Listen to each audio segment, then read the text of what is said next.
Bonjour à tous et bienvenue sur cette chaîne YouTube. Alors aujourd'hui, nous allons créer un tout petit projet qui va permettre de compter les mots. Donc c'est assez simple comme ça, compter les mots. Donc nous allons utiliser ici du HTML, du CSS et du JavaScript. Comme bien évidemment le HTML pour la structure de la page, le CSS pour utiliser la page, et le JavaScript pour permettre l'interaction entre l'utilisateur et la page. Bon, sans plus tarder, on passe directement à la création de notre projet. Comme toujours, on passe par la création d'un dossier. Comme nous allons donner ici le nom du dossier, ça sera un peu le nom de notre projet. Donc, je vais l'appeler ici compteur de mots comme ceci. Une fois que c'est fait, je veux donc ouvrir mon dossier, bien évidemment. Et à l'intérieur, je veux donc venir ici sur ma barre de recherche, faire un clic gauche ici et écrire CMD comme ceci. Appuie sur Entrée. Comme toujours, pour ceux qui utilisent en fait un Visual Studio Code pour développer, qui est un éditeur de test bien connu, une fois que c'est fait, vous allez justement écrire ici à l'intérieur de cette ligne de commande code point. Appuyez sur Entrée comme ceci. Une fois que vous avez donc appuyé sur Entrée, votre éditeur de code s'ouvre bien évidemment, qui est Visual Studio Code, et vous allez donc passer à la création des différents fichiers qui seront donc utiles pour la réalisation de ce projet. Donc nous aurons ici notre premier fichier qui va s'appeler index, qui est la page principale de notre site web. On va appeler ici index.html, qui est l'extension du fichier bien évidemment. Nous avons ici le style.css, comme ceci, qui est notre fichier qui va permettre de styliser la page. Et enfin, nous avons ici script.js,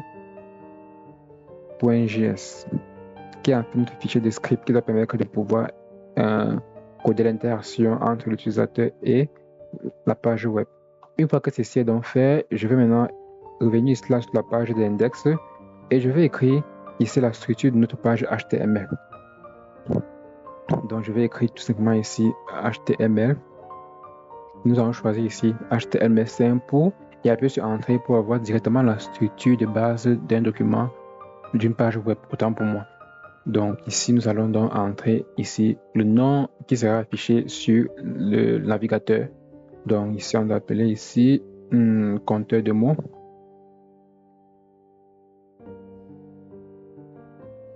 On va compter les mots. Et une fois que c'est fait, on va donc ouvrir sur notre navigateur en utilisant OpenLive comme ceci. On patiente. Et vous voyez cela que le navigateur s'est ouvert et la page est bien évidemment vide. C'est normal parce que nous n'avons encore rien saisi dans le corps de notre projet.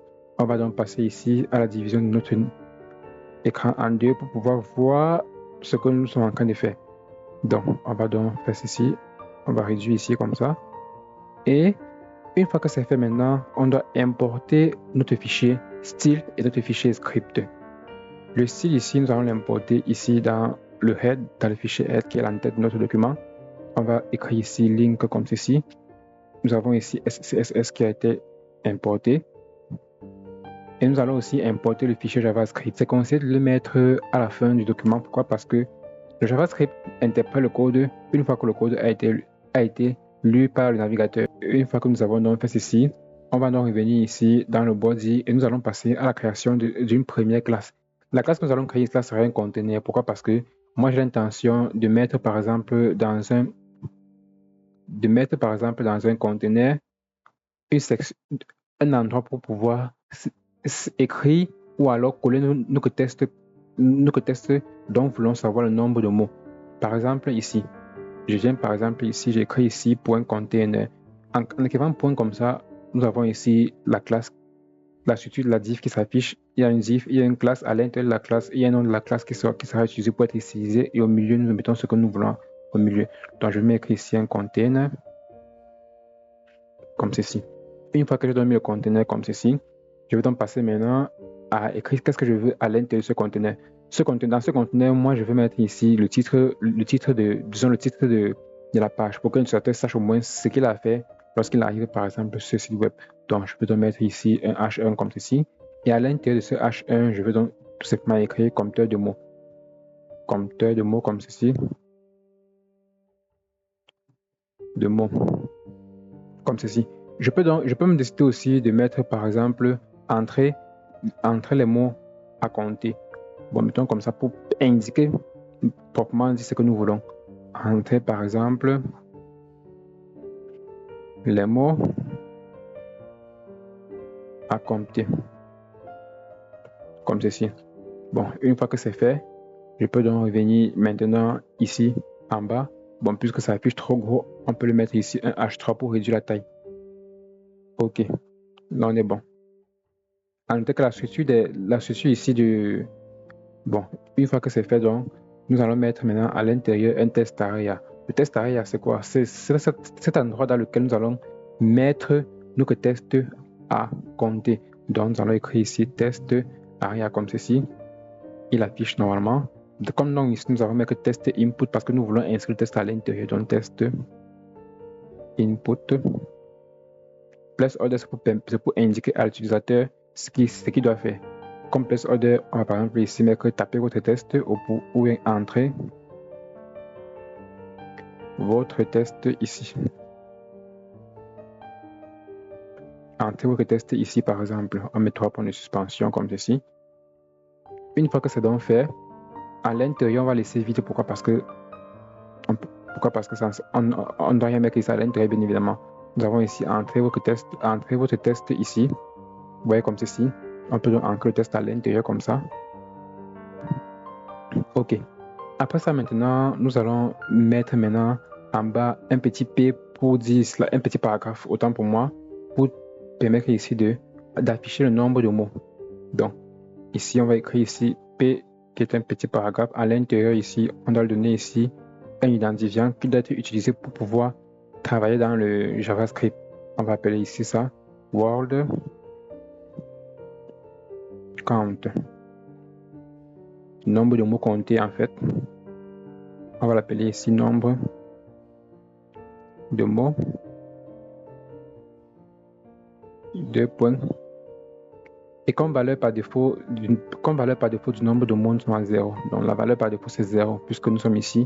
Il y a qu'un mot à l'intérieur. Ok, une fois que c'est fait, je pense que nous avons fini ici avec notre fichier HTML. Une fois que c'est fait, nous allons maintenant passer à la page qui permet de maintenant d'utiliser en fait cette page-ci. Donc nous passons ici sur le fichier style.css. Une fois que nous sommes ici sur le fichier style.css, je vais zoomer pour que tout le monde puisse bien voir. Nous allons donc commencer à styliser la page web. Pour ça, on commence bien évidemment par le body qui est la structure de toute la page entière. Donc on va écrire ici body comme ceci. Et à l'intérieur du body ici, on va unir les éléments displayFlex bien évidemment.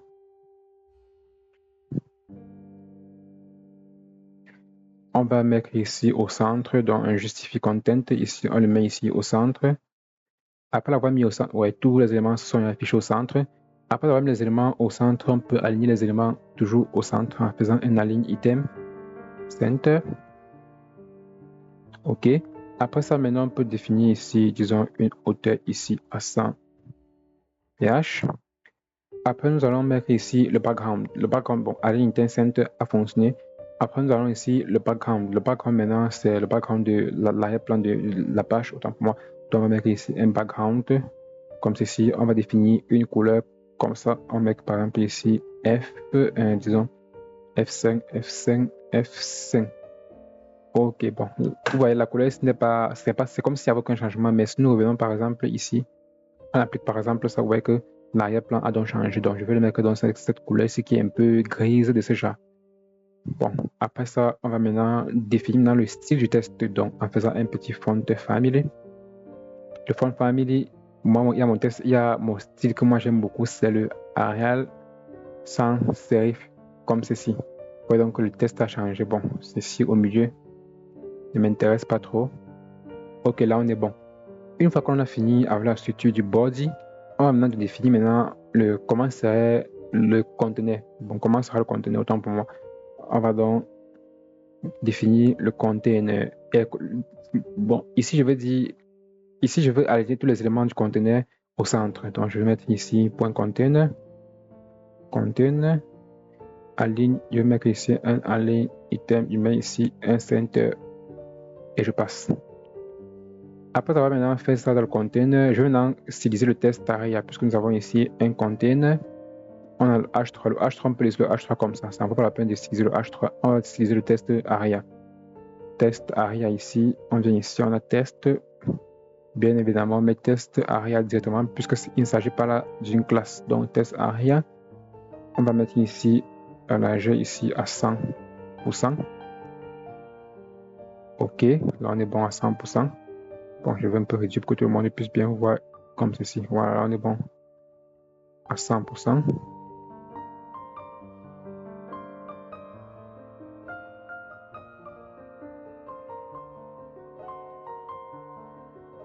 OK, là c'est plus bien, là c'est plus visible. Quand c'est plus visible, on va aussi donner une hauteur par défaut. Bon, la hauteur par défaut, c'est juste pour donner comme ça parce que même comme ça, l'utilisateur peut bien évidemment augmenter la hauteur s'il veut. Donc, quel que soit le nombre de tests, ça doit prendre bien évidemment. Donc, on va mettre ici la hauteur. On va par exemple donner cela 150 px. Après ça, maintenant, on va donner ici un padding, donc l'espacement du test à l'intérieur. Donc, on va mettre ici un padding. On va mettre par exemple, disons, on met 10 pixels par exemple. Ok, les éléments sont espacés ici en haut, ici à droite, à gauche de 50 pixels. Et pareil à gauche, c'est juste que. Après ça, on peut mettre maintenant la margin top ici pour les éléments du haut à 10 pixels. Ok, là on est bon. Après ça, maintenant, on peut mettre ici, on définit les bordures, le border ici, on met ici un pixel. À noter que sa fonction en abscisse est en ordonnée, donc solide. Et on définit ici une couleur. Ok.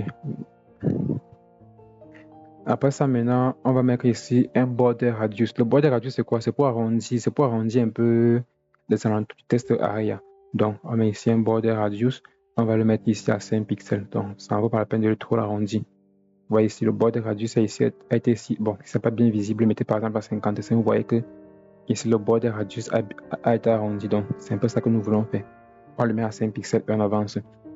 Une fois que nous avons maintenant fini ceci, on va maintenant styliser maintenant le paragraphe. Le paragraphe, c'est quoi? Ce paragraphe, c'est ce que nous avons mis ici en bas. On va essayer d'agrandir, d'augmenter la taille, ainsi de suite. Donc, on va mettre ici P, comme ceci. On va mettre entre accolades. On va augmenter la taille du texte. Donc, en faisant un font size, on le met ici à 18 pixels par exemple. Ok, mettons à 20 pixels. Là, ça serait plus clair. Ok, à 20 pixels. Après ça, maintenant, un margin top, l'espacement en haut.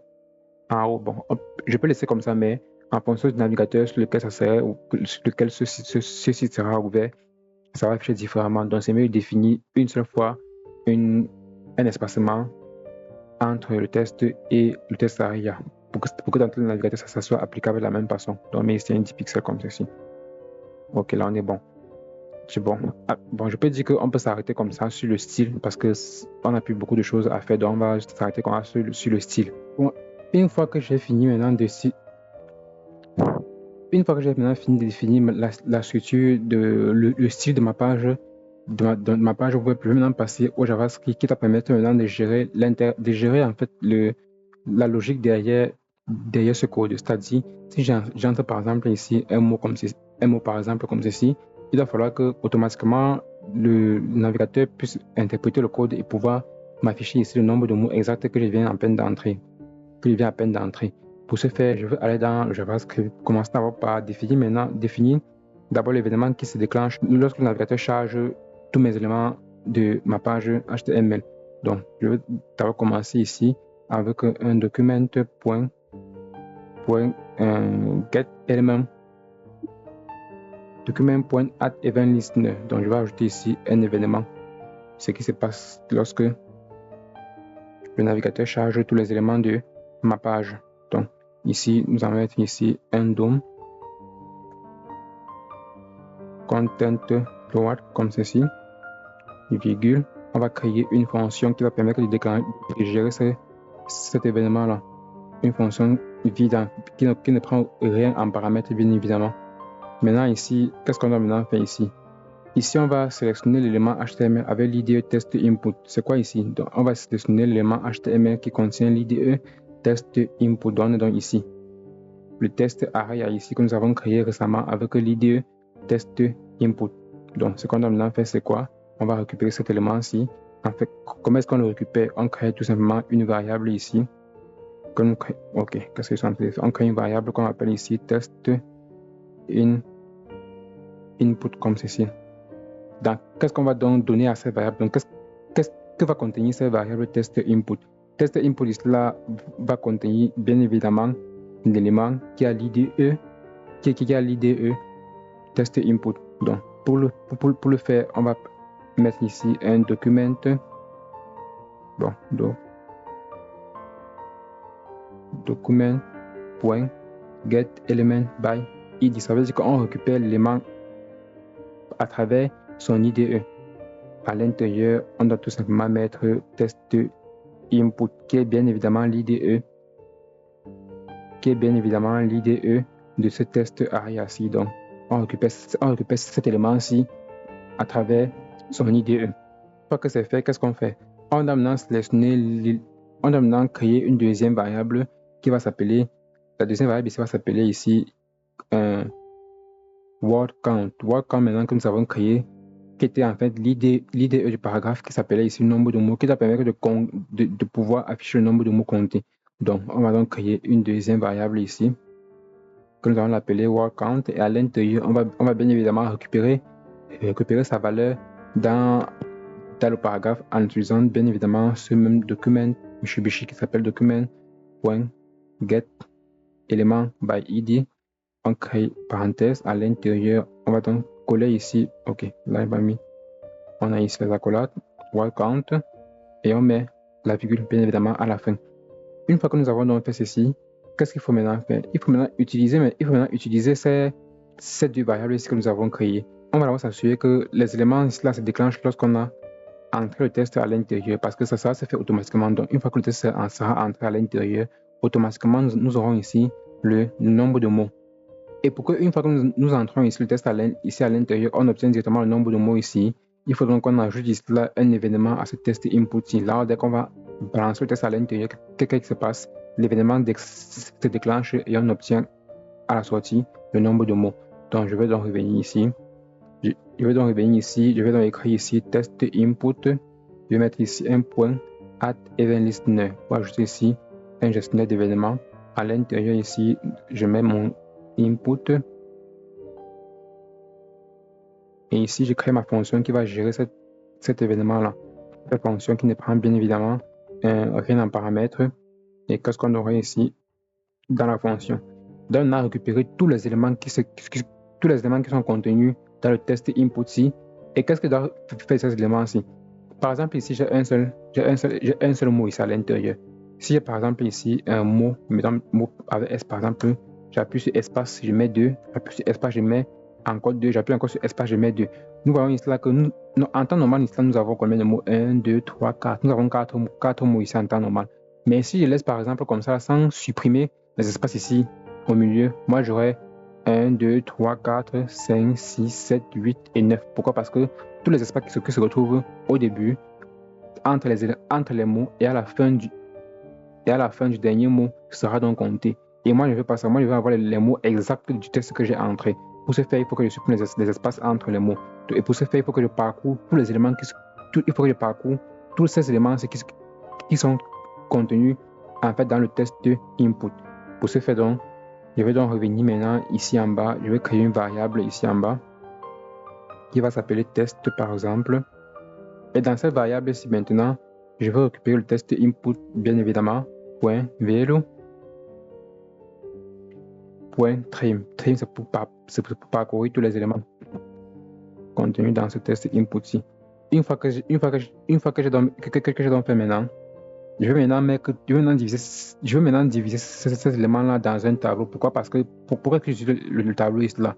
J'utilise le tableau pour mettre tous mes éléments dans un tableau, et parce que je veux aussi renvoyer parce qu'il faut que je renvoie disons une réponse à l'utilisateur dans le cas où ici à l'intérieur c'est vide. Donc si par exemple ici à l'intérieur je n'ai rien par exemple, donc nous avons ici dans mon test input c'est vide, il va falloir que automatiquement mon navigateur me renvoie ici 0. Si par exemple j'ai ici cet ensemble de mots et que ici là, mon navigateur me renvoie par exemple 5, il ne faut pas qu'une fois que je supprime maintenant les mots à l'intérieur, parce qu'il n'y a plus à l'intérieur, le 5 reste ici là. Donc il faudra que mon navigateur me retourne un 0 qui est la valeur initiale, parce que bien évidemment mon test array est vide, donc mon test input ne contient aucun élément à l'intérieur. Pour ce fait, donc je vais créer ici une variable qui va s'appeler word. Bon, on peut l'appeler comme on veut. Bon, puisque nous sommes là sur les mots, je vais l'appeler word. Je vais donc récupérer le test ici, récupérer le test, ça veut dire que ça renvoie tous les éléments contenus dans mon test, parce que mon test ici là contient ici tous mes éléments qui sont ici à l'intérieur. Donc mon test contient cela. Donc si par exemple mon mot contient bien évidemment cette variable qui a été renvoyée, je veux bien renvoyer mon nombre de mots exact ici là, ou dans le cas contraire, qu'est-ce que je fais? Dans le cas contraire ici, je vais donc me créer ici ce test.split comme ceci, qui est en fait une expression régulière pour séparer les espaces ici là. Split comme ça, L-I-T. À l'intérieur, je veux donc définir mes différentes expressions régulières, autant pour moi. Non, cela c'est en fait une expression régulière. Et je veux retourner maintenant mon tableau vide dans le cas où rien n'est contenu dans mon test ARIA. Une fois que c'est fait, qu'est-ce qu'il faut maintenant faire? Une fois que j'ai donc fait ceci, j'ai donc parcouru tous mes éléments, j'ai donc supprimé tous mes espaces entre les mots, j'ai compté mon nombre de mots. Il faut maintenant que je puisse retourner mon nombre de mots exact à l'utilisateur. Et où est-ce que ce mot sera retourné? Ce mot sera donc retourné dans la variable word count. Word count c'est qui? Vous voyez bien ça que word count ça se retrouve dans l'IDE du nombre de mots. Donc mon word count ici doit me retourner le nombre de mots exact qui a été compté plus haut. Pour ce faire, je vais donc mettre cette variable ici là, word count, point, test content, donc test content, et je vais mettre ici égal nombre de mots. Donc, nombre de mots.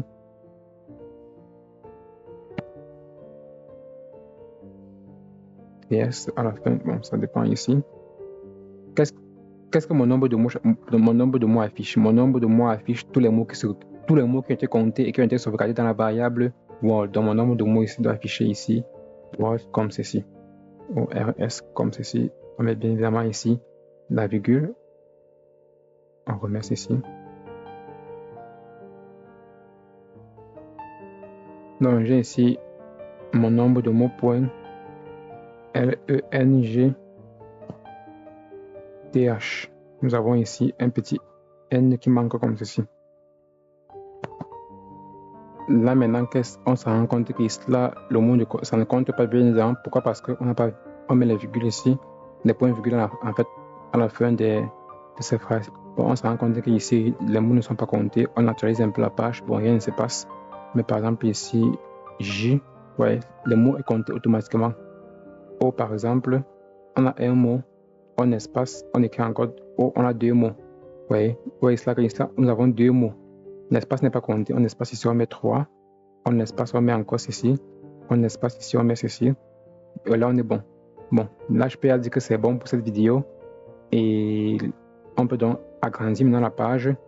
Essayer de zoomer comme ceci. Vous voyez ici que mon nombre de mots a bien été compté. Essayons maintenant de voir si ce code fonctionne très bien. Pourquoi? Parce que ça peut bien compter les petits mots.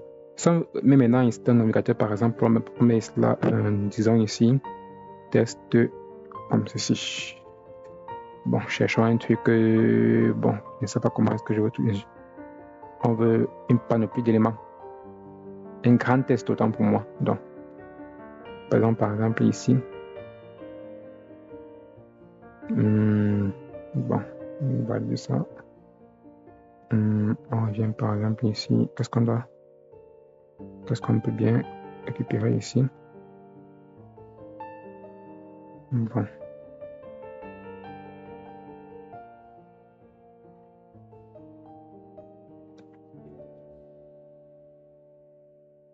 Bon, prenons par exemple ceci. Récupérons par exemple tout ce test-ci-là. Mettons par exemple ce test-ci à l'intérieur. Nous voyons ici là que nous avons ici 131 mots. Bon, on actualise la page.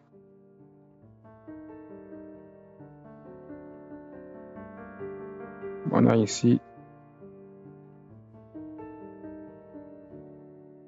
131 mots.